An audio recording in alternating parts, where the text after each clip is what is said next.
位解説、映画ファン必見、リチャード・ギア出演映画ベスト10。あなたの好きな作品は？ねえマリサ、今日はどんなお話？なんだか楽しそうな予感。レイム、今日は、ハリウッドの大スター、リチャード・ギア出演映画ベスト10を発表するぜ。リチャード・ギアさん、プリティウーマンの素敵な方ですよね。どんな映画がランクインするのか、すごく楽しみです。そう、彼の唯一無二の存在感と多様な演技を堪能できる名作を厳選したのぜ。きっと映画ファンも納得のランキングだぜ。わあ、楽しみ。皆さんも一緒に、あなたの好きなリチャード・ギア映画が何位か、予想しながら楽しんでくださいね。それでは早速、リチャード・ギア出演映画ベスト10、スタートだぜ。第10位、北京の2人、1997年。いよいよベスト10の発表ね。記念すべき第10位は何の映画なのかしら？私、ドキドキしちゃうわ。レイム、早速行くぜ。第10位は、1997年公開のサスペンス映画、北京の2人だぜ。北京の2人？ごめんなさい。私、この映画はちょっとタイトルを聞いただけだとピンとこないわ。リチャード・ギアさんが出ているのはもちろんよね？どんなお話なの？もちろんだぜ。リチャード・ギアが主演だ。これはな、彼が演じるアメリカ人の敏腕ビジネスマン、ジャック・ムーアが、中国の北京で起きた殺人事件の容疑者として突然逮捕されちまう話なんだ。言葉も法律も違う異国の地で、無実を証明するために奮闘するっていう、手に汗握る社会派サスペンスなんだぜ。当時の中国の司法制度の暗部や人権問題にも切り込んだ意欲作なんだ。いきなり逮捕されちゃうの？しかも海外でなんて。想像するだけで怖い状況ね。リチャード・ギアさん、そういうシリアスな役もたくさん演じているのね。それで、彼はどうなっちゃうの？助けは来るのかしら？そこがまた面白いところなんだぜ。彼を弁護することになるのが、バイリンが演じる中国人の女性国選弁護人シェン・ユーリンなんだ。最初は文化や立場の違いから反発し合うんだけど、事件の真相を追ううちに、次第に協力し合って巨大な陰謀に立ち向かっていくことになる。リチャード・ギア自身が熱心なチベット支持者で、中国の人権問題にも強い関心を持っていることは有名だろ？だから、この映画への出演は彼にとって特別な意味があったとも言われているんだぜ。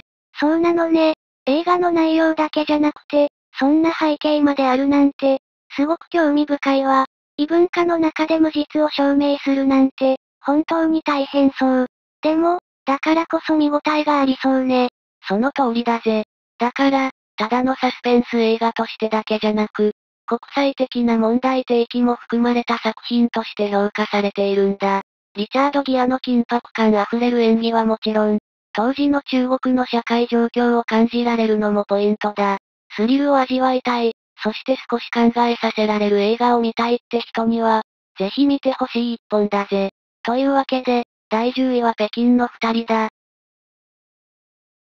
第9位、コットンクラブ、1984年。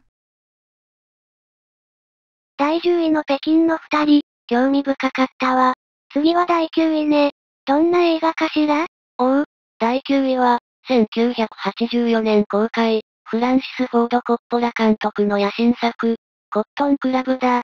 コットンクラブ、ゴッドファーザーのコッポラ監督の、リチャード・ギアさんはどんな役なの？その通り、巨匠コッポラ監督作品だ。ギアが演じるのは、野心的なコルネット奏者ディキシー・ドワイヤー。1920年代禁止法時代のハーレム、実在したナイトクラブコットンクラブが舞台だ。そこは黒人エンターテイナーが最高のジャズやダンスを披露するも、客は白人富裕層のみ。きらびやかで危うい世界で、ディキシーは成功を夢見て危険な道へ進むんだ。禁止法時代のハーレム。華やかで大敗的な雰囲気ね。音楽映画？それともギャング映画？両方の要素が満載だぜ。当時のジャズナンバーが溢れ、音楽とダンスシーンは圧巻。特にグレゴリー・ハインズのタップダンスは必見だ。クラブの裏ではマフィアの抗争が渦巻き、サスペンスフルな展開も楽しめる。リチャード・ギアはこの役のためコルネットを猛特訓し、劇中で演奏シーンもある。役者魂が光るぜ。若き日のダイアン・レインも魅力的だ。ギアさんが楽器を猛特訓。すごいわね。音楽もダンスも豪華で、人間ドラマもあって、見どころが多そう。コッポラ監督作品というのも気になるわ。ああ、コッポラ監督は情熱を注いだが、制作費がかさみ興行的には振るわなかった。だが映像美や音楽、芸術性は高く評価されている。当時のコットンクラブの熱気やショーの世界観を見事に再現。ギアの若々しい魅力と音楽に酔いしれたい。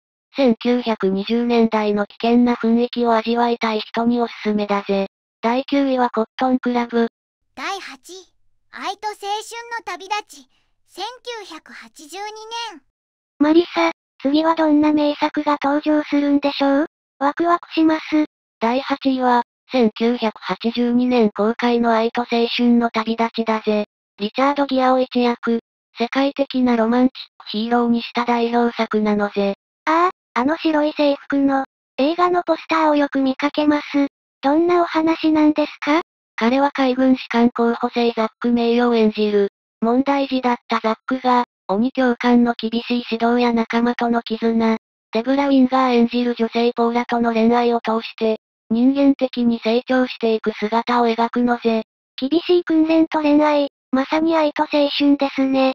リチャード・ギアさんが演じる候補生、きっと素敵だったんでしょうね。ああ、特にルイ・ゴセット・ジュニア演じる鬼教官フォリー軍曹とのやりとりは必見だぜ。彼の厳しさがザックを真の士官へと鍛え上げ、ルイ・ゴセット・ジュニアはこの役でアカデミー助演男優賞を受賞しているのぜ。そして、ハイライトはあの伝説のラストシーンだぜ。白い制服のザックが、工場で働くポーラの元へ現れ、彼女を抱きかかえるシーンは、世界中の女性の心をわしづかみにしたんだぜ。主題歌愛と青春の旅立ち、アップウェアウィビロングも大ヒットし、今も愛されているのぜ。あのシーンは本当に有名ですよね。見ているだけで胸がキュンとします。まさに映画史に残る名シーンです。そうだぜ。この愛と青春の旅立ちは、単なるラブストーリーに止まらない。自己発見、規律、そして真の愛を見つけることの大切さを教えてくれる、永遠の青春映画なのぜ。リチャード・ギアの情熱が光る、彼のキャリアを語る上で外せない一本だぜ。第7位、キング・オブ・マンハッタン、危険な賭け、2012年。第7位はどんな作品でしょう？そろそろ現代の作品も出てくるかしら？その通りだぜ、レイム。第7位は、2012年公開の、キング・オブ・マンハッタン危険な賭けだぜ。リチャード・ギアが、金融界のダークヒーローを演じた、骨太なサスペンススリラーなのぜ。キング・オブ・マンハッタンですか？タイトルからして、すごくスリリングな予感がします。どんな役を演じているんですか？彼はニューヨークの金融界のキングとして君臨する、ヘッジファンドの経営者ロバート・ミラーを演じる。慈善事業家としても名高い彼は、絵に描いたような成功者だが、実は裏で巨額の不正を隠蔽しているのぜ。そんな中、予期せぬ事故を起こし、さらなる窮地に陥っていくんだ。成功者なのに裏で不正を。しかも事故まで、まさに危険な賭けですね。リチャード・ギアさんが演じる、そんな二面性のある人物、見てみたいです。ああ、この作品の見どころは、まさにそこだぜ。ロバート・ミラーは、自分の帝国を守るために、嘘と隠蔽を重ねていく。両親との葛藤、家族からの疑惑、そして迫り来る捜査の手。リチャード・ギアは、追い詰められながらも冷静さを保とうとする男の、絶妙な心理描写を見事に演じきっているのぜ。彼の持つカリスマ性と、崖っぷちに立つ男の脆弱さの対比が、見る者を引き込んでやまないんだぜ。ただの悪役じゃない、複雑な人間性が描かれているんですね。見ているとハラハラしそうです。そうだぜ。キング・オブ・マンハッタン危険な賭けは、金融犯罪という現代社会の闇に切り込みつつ、一人の人間のモラルとプライドが試される姿を鮮烈に描き出している。リチャード・ギアの円熟した演技が光る、まさに大人のためのサスペンスなのぜ。彼の新たな魅力が発見できる一本だぜ。第6位、真実の行方、1996年。次は第6位ね。ワクワクする。おう、レイム。ランキングも後半戦だ。第6位は、1996年公開。見る者を巧みな罠にかける傑作法廷サスペンス、真実の行方だぜ。真実の行方、法廷サスペンスって難しそうだけど、どんでん返しがありそうで面白そう。キアさんは弁護士役？その通り、キアが演じるのは、勝つためには手段を選ばないシカゴの敏腕弁護士、マーティン・ベイル。注目を集めるためならどんな依頼でも引き受ける野心家で、今回は大司教惨殺事件の容疑者となった。気弱で純粋そうな美青年アーロンの弁護を担当する。アーロンは事件の衝撃で記憶の一部を失い、無実を訴えるんだが、敏腕だけど野心家の弁護士、キアさんにぴったりな役ね。そして純粋そうな美青年。怪しい匂いがするわ。もしかして彼が犯人だったり。そこがこの映画の肝だぜ。アーロン役を演じたのが、今作が映画デビューのエドワード・ノートンなんだ。彼はこの作品でアカデミー助演男優賞にノミネートされ、ゴールデングローブ賞では助演男優賞を受賞する鮮烈なデビューを飾った。純粋無垢な姿と時折見せる狂気的な表情の表変ぶりは鳥肌ものだ。キア演じる自信満々のベイル弁護士が、この掴みどころのない青年に翻弄され、法廷でギリギリの攻防を繰り広げる。二人の演技対決は見応えがある。エドワード・ノートンさんのデビュー作でアカデミー賞ノミネート。すごすぎる。純粋な姿と狂気。見てみたい。敏腕弁護士のギアさんが翻弄されるなんて、どんな展開か予想できないわ。ああ、二転三転するストーリーと衝撃のラストが待っているから最後まで目が離せないぜ。何が真実で何が嘘か。観客はベイル弁護士と同じ視点で真相を追う。そして最後のどんでん返しには誰もが驚かされるはずだ。法廷サスペンスの傑作で、ギアの知的な魅力と新人ノートンの衝撃的な演技を堪能したいなら、見逃せない一本だぜ。第5位、ジャッカル、1997年。さあ、いよいよトップ5。第5位は何かしら？おう、レイム。ここからはさらに熱いぜ。第5位は、1997年公開。手に汗握るサスペンスアクション大作、ジャッカルだ。ジャッカル、強そうな名前ね。サスペンスアクションってことは、ギアさんも激しいアクションを見せるの？どんな役？この映画でギアが演じるのは、なんと元 IRA のテロリスト、デクラン・マルクイーン。服役中だが、ブルース・ウィリス演じる冷酷な暗殺者ジャッカルを阻止するため、FBI に協力する、元テロリストが、さらなる凶悪な暗殺者を追う異色のタッグが描かれる。ジャッカルのターゲットは政府要人で、タイムリミットが迫る中、壮絶な追跡劇が繰り広げられるんだぜ。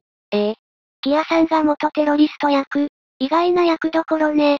ブルース・ウィリスさんとの共演も豪華。善と悪が入り混じる複雑な役なのね。そうなんだ。ギアはアイルランド訛の英語を操り、影のあるクールな元テロリストを演じている。冷静沈着で戦闘能力も高いが、人間的な弱さも感じさせる深みのあるキャラだ。一方のブルース・ウィリスは、変装の名人で感情を見せない非情な暗殺者を怪演し、二人の対比が強烈だ。どっちが悪役か一瞬わからなくなるスリリングな駆け引きが続くぜ。シドニー・ポワチエが FBI 副長官役で脇を固めているのも見逃せない。アイルランド訛まで。役作りがすごいのね。ブルース・ウィリスさんの暗殺者も怖そうだけど、ギアさんの元テロリストがどう彼を追い詰めるのか気になるわ。アクションも派手？ああ、銃撃戦やカーチェイス、爆破シーンもありアクション映画としても見応え十分だ。ジャッカルが仕掛ける罠に対し、デクランが裏をかく頭脳戦も見どころ。ギアの新たな一面、ハードボイルドな魅力を発見できるし、二大スターの緊迫感ある共演は必見。ハラハラドキドキのサスペンスと迫力アクションを楽しみたい人におすすめだぜ。第4位、シャルウィダンス、2004年。いよいよ第4位ね。どんな映画かしら？おう、レイム。ランキングも佳境だぜ。第4位は、2004年公開。日本の名作をハリウッドリメイクした心温まるヒューマンドラマ、シャルウィダンスだ。シャルウィダンス？聞いたことあるわ。日本の映画がオリジナルなのね。ハリウッド版でギアさんはどんな役？やっぱりダンスするの？その通り、日本の大ヒット映画のリメイク版だ。ギアが演じるのは、シカゴの真面目な会計士ジョン・クラーク。仕事も家庭も恵まれ一見幸せそうだが、どこか満たされない毎日。ある日、通勤電車の窓から見えるダンス教室の美しい女性、ジェニファー・ロペス演じるポリーナに心を奪われ、衝動的に社交ダンスの世界へ。妻のスーザン・サランドンには内緒でね。会計士さんが社交ダンス。意外な組み合わせね。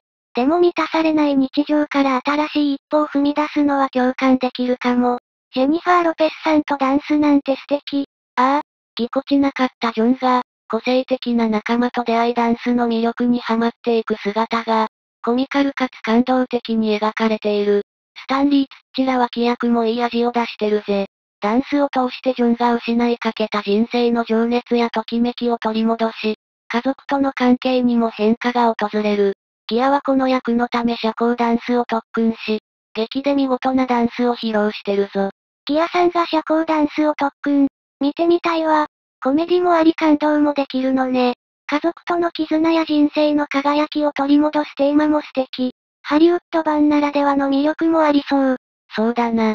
ハリウッドらしい華やかさがありながら、オリジナルの温かいテーマはしっかり受け継いでいる。何かに挑戦する素晴らしさ、日常の小さな幸せに気づかせてくれる。見終わった後に優しい気持ちになれる映画だぜ。ギアの新たな一面と心温まるストーリーに癒されたい人におすすめだ。第3位、シカゴ、2002年。シャルウィダンス？リチャード・ギアさんの素敵なダンスと心温まるストーリーに感動しちゃったわ。いよいよトップ3ね。ドキドキするわ。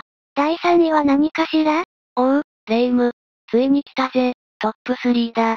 第3位は、2002年公開、アカデミー賞作品賞をはじめ6部門を制覇した傑作ミュージカル映画、シカゴだ。シカゴ、ミュージカル映画なのね。リチャード・ギアさんがミュージカルに挑戦するなんて、なんだか意外だわ。どんな役を演じているの？歌ったり踊ったりもするのかしら？その通りだぜ。この映画でリチャード・ギアが演じるのは、悪徳だけど超一流の敏腕弁護士ビリー・フリンだ。彼は金次第でどんな凶悪犯でも無罪にしてしまうような凄腕で、メディアを巧みに操り、裁判さえも賞に変えてしまうんだ。殺人容疑で逮捕された二人の女性、レネーゼ・ルイガー演じるロキシーと、キャサリン・ゼタ・ジョーンズ演じるベルマの弁護を担当し、彼女たちをスターに仕立て上げようとするんだぜ。敏腕だけど悪徳な弁護士。真実の行方とはまた違うタイプの弁護士役なのね。しかもメディアを操って裁判を賞にするなんて、すごく派手で面白そう。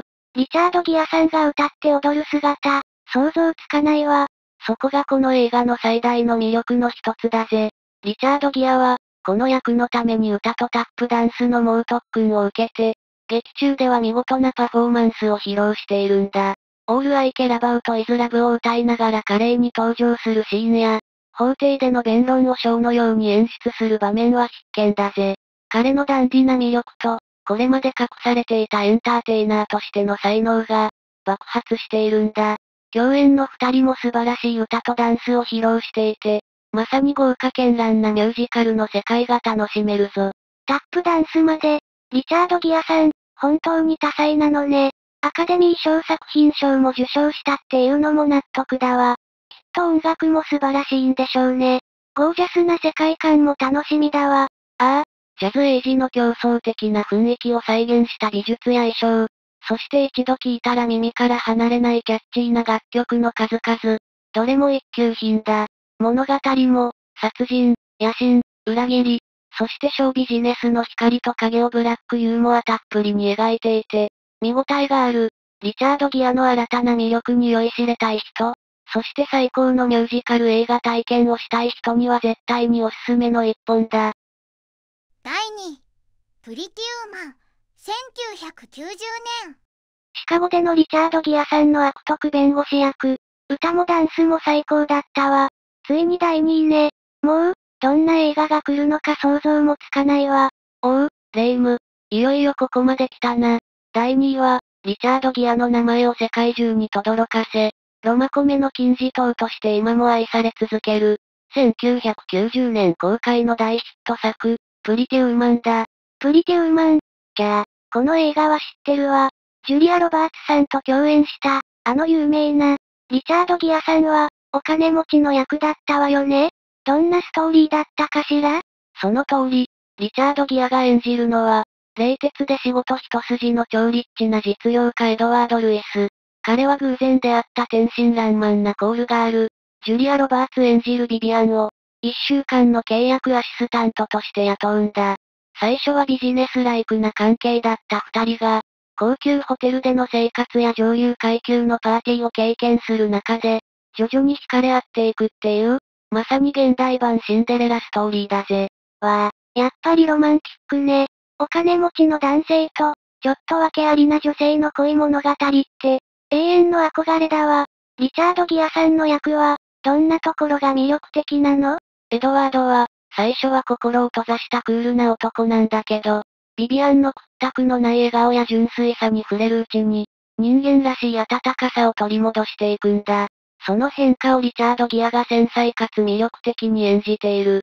特に、ビビアンにネックレスを贈るシーンのいたずらっぽい笑顔や、オペラに連れて行って感動する彼女を優しく見つめる眼差しは、世の女性たちを虜にしたんだぜ。ジュリア・ロバーツのキュートな魅力も相まって、二人の化学反応は最高だ。ネックレスのシーン、有名な、それにオペラのシーンも素敵よね。リチャード・ギアさんの優しい眼差し、想像するだけでドキドキしちゃうわ。ファッションとか音楽も話題になったわよね。ビビアンが変身していく過程で着こなす数々のドレスや、ロイ・オービソンの主題歌をプリティウーマンは、映画を象徴するアイコンになったな。上流社会の華やかさと、ビビアンの持つストリートのエネルギーがぶつかり合いながらも、調和していく様子が痛快なんだ。リチャード・ギアの代表作であり、彼を一躍ハリウッドのトップスターに押し上げた作品。何度見ても胸がときめく、最高のラブストーリーだぜ。第1位、アメリカンジゴロ、1980年。プリティウーマンのリチャード・ギアさん、本当に素敵だったわ。優しい笑顔とロマンチックなストーリー。何度見ても憧れちゃう。いよいよ、栄光の第1位ね。一体どんな映画が輝くのかしら。レイム。長かったランキングもついに頂点だ。数々の名作、魅力的な役柄を演じてきたリチャード・ギア。